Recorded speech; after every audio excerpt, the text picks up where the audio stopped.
into something far rougher and burrier in the theatre.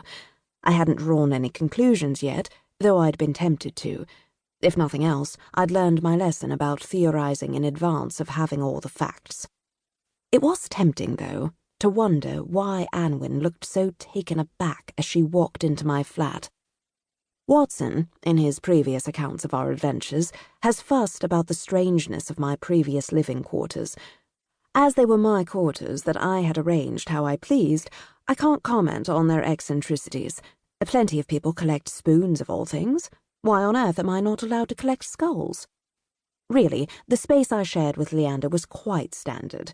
The living room was floor-to-ceiling books, largely texts that interested my uncle, mysteries, true crime, botany, Leander's full collection of Evelyn Waugh novels, some of mine, my childhood encyclopedia set and a well-thumbed copy of the History of Dirt, a memento or two from our journeys, the aforementioned skulls, sofas, blankets, a bay window, a kitchen with nothing untoward boiling on the stove.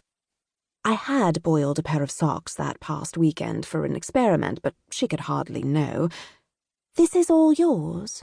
she asked, casting herself down on the sofa with rather more force than necessary.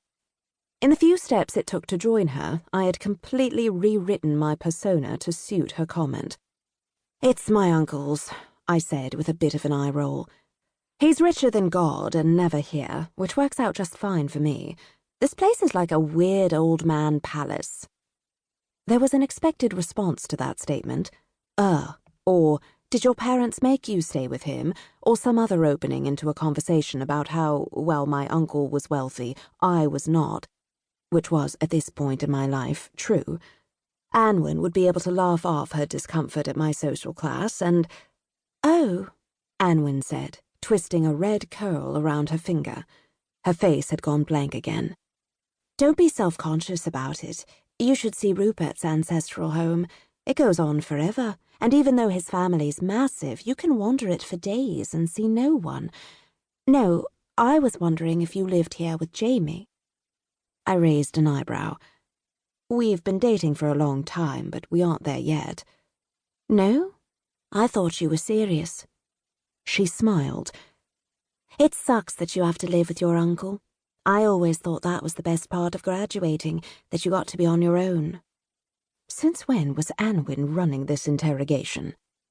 "It's nice not to pay rent," I said, "especially when you're taking too many courses to have a job. And as for me and Jamie, we're 18. We don't need to shack up together right away, especially when he's off to London for uni this fall and I'm staying here.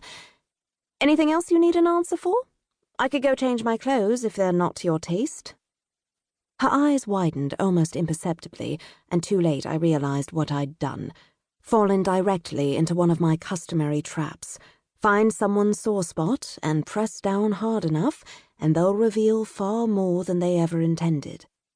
I had just, more or less, told Anwen that my relationship with Watson was my own personal bruise.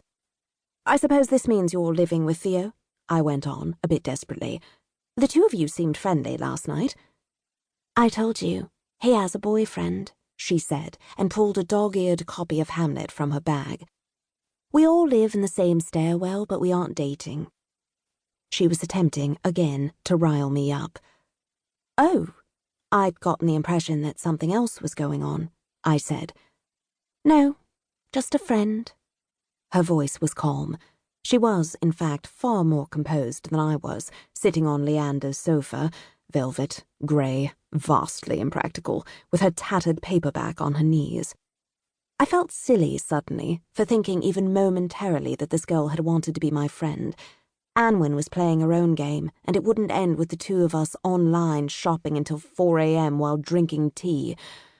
I missed Lena rather badly. Still, I had to reset this conversation somehow. "Which monologue did you want to run?" I asked, standing. "I'll just put the kettle on. Jasmine? Earl Grey?" My voice was frosted over, but then that couldn't be helped. "Do you have English breakfast? Twinings?" Anwen followed at my heels. "We do," I said, and set out 2 Sherringford mugs. Leander really had to get rid of those. Anwen wandered over to the window above the sink and looked down onto the